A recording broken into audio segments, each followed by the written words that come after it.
defend life throughout Uganda and East Africa.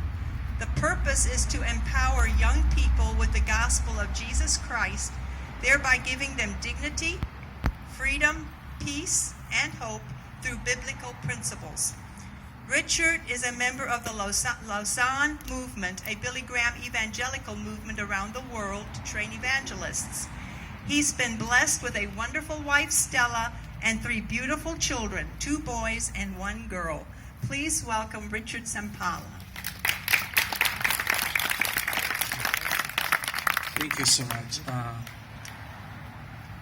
English is my second language. We learn English in school, so I kindly request you to bear my accent and the way I bring out words.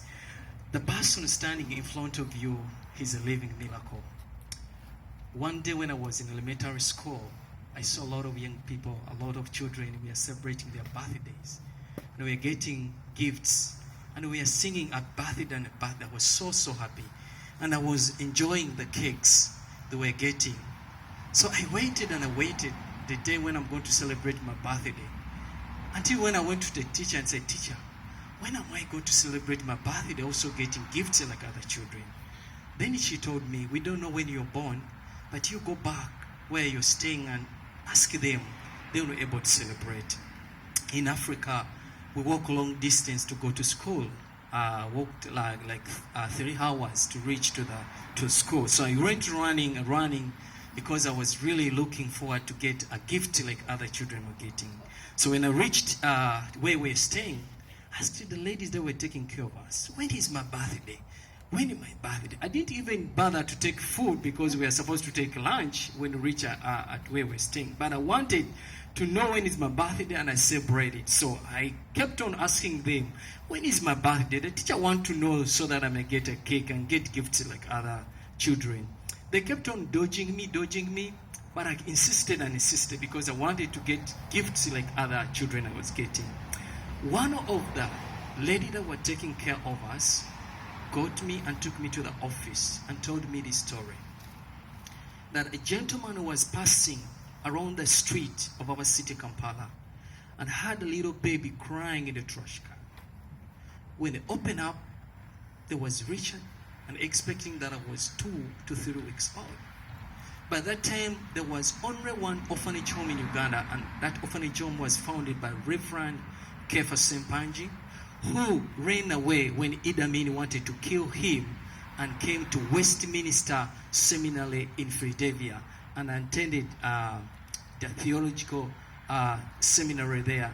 And after, the gentleman who was a professor in that seminary called Jack Miller died some time ago, he sent him to go back to Uganda to found this children's home and First Presbyterian Church. So they called him, he came with his team, and they picked him and took me to their children's home. So when she told me this story, I didn't know how important that story is. So I just left because they didn't know when the day I was born. So, but when I reached in high school, because the orphanage home was under First Presbyterian Church, and we were having prayers every night. We were having, actually, I was my first time to read the Bible, read a Gideon Bible. So we are praying every night, and the place was more Christian. So when I was in high school, I went deep in reading the Bible and reading the Bible. But one time when I was seated somewhere, I had the Spirit of the Lord was speaking to my life that how my life is very important. How God decided to save my life. Friends, I didn't know what happened to my mom. Maybe she was raped. Maybe she was a prostitute. Maybe she was rejected of the pregnancy. But one thing, every time I respect my mom, whom I've never seen but I desire to see her, that she respected my rights and desire, and she decided to bear with all the shame and all the circumstances, and decided to put me where God will take care of me. And if it wasn't her to value what God had created in our womb, I wouldn't have been speaking in front of you. When I knew the value of my life, when I knew there is someone who sacrificed and believed God to take care of me, and God answered her answer in all the way, I made a commitment to start serving God. In 2004, the Lord led us to begin an organization called Africa Life Youth Foundation, purposely to take the gospel to young people in schools, universities, and in villages. One day, let me tell you how we came to begin a pro-life outreach. I was reaching out to young people, and one girl came to me and she told me that she stays with an aunt, and the aunt is having 7 children, and all children are staying in one room.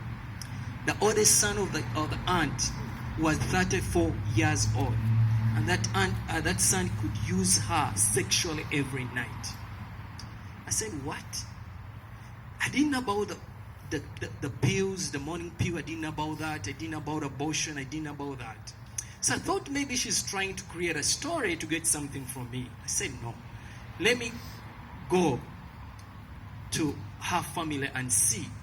So in African traditional way, when someone comes in your house 3 times, becomes part of you. So when I visited this family 3 times, the aunt invited me and told me, you are part of my family now, you are my son. This is what happening in our family. My son is using your friend every night. And I can't chase him because he's using drugs. He will beat me, can kill me. The Lord spoke to my heart and I told her, can we rent a small room where we can be able to let these young girls stay alone? So the Lord led us to rent a small room for this young girl and other girls around. So from there we started getting a lot of young girls that were facing abortion. So with my team, we decided to reach out and share to these young girls on how to turn the value of life. We made research on the internet and we got some information. So far, since we started this ministry, we've saved 263 babies.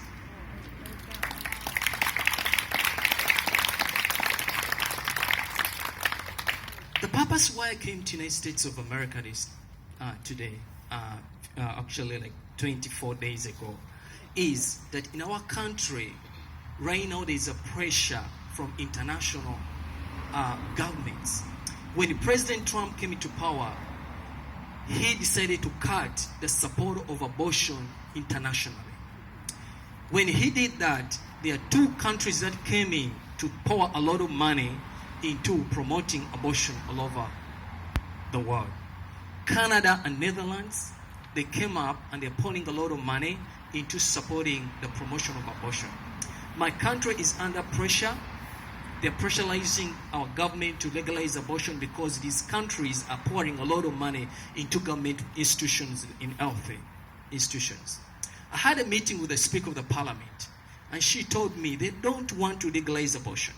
But because of the pressure of these people pouring a lot of money into government institutions, they are really forced to do it. So she advised us to see on how we can mobilize 200,000 young people to demonstrate when the bill comes. So it will give them support to say, this is what the public are saying. We are not going to organize. So what I came to the United States is to meet some pro-life leaders, to meet some doctors that can write professional articles on the development of a child. What are the problems of abortion? What can we do to stop this to happen? So far I've met 4 doctors that are willing to give out messages. And if you know any doctor around here that can be able to stand and write an article, we want to have a file which we can take to the parliament and to other ministers to tell them that this is what comes from other side. That not everyone from the Western world is promoting abortion. Please pray for us, God to do His will, and we are praying that the Lord also one day will make the United States of America abortion free. God bless you.